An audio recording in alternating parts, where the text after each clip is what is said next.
The effects of NAD boosters on aged rodents have been described in the medical literature as profound, dramatic, remarkable. Treated mice had increased physical activity, improved vision, strengthened bones, while delaying or preventing muscle loss, hearing loss, cognitive decline, and ovarian aging. Benefits to nearly every organ system have been documented, including improved artery function, brain function, heart function, immune function, kidney function, liver function, and muscle function. For example, a single week of an NAD booster was sufficient to restore key markers of muscle health in a 22-month-old mouse to levels similar to that of a 6-month-old mouse. That's roughly the equivalent of reverting the muscle health of a 70-year-old person back to when they were just 20. NAD boosters can also extend the lifespans of animals, presumed to be due to an elevation of sirtuin activity dependent on NAD. This longevity effect was first demonstrated more than 20 years ago in yeast cells.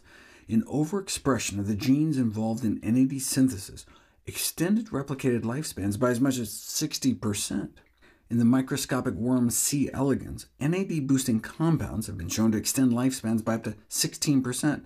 In mice, one NAD booster was able to extend lifespan by a more modest 5%, but this was accomplished even when supplementation was started late in life, which is unusual for longevity treatments. No wonder people are excited about all manner of NAD-boosting supplements. The big question is, do any of these health span or lifespan effects translate to benefiting humans? There are 4 major NAD-boosting supplements on the market these days: nicotinic acid, Na, also known as niacin, nicotinamide, NAM, also known as niacinamide, nicotinamide riboside, NR, and nicotinamide mononucleotide, NMN.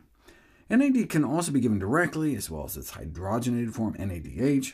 There are also hydrogenated forms of NMN and NR, also known as dihydronicotinamide riboside.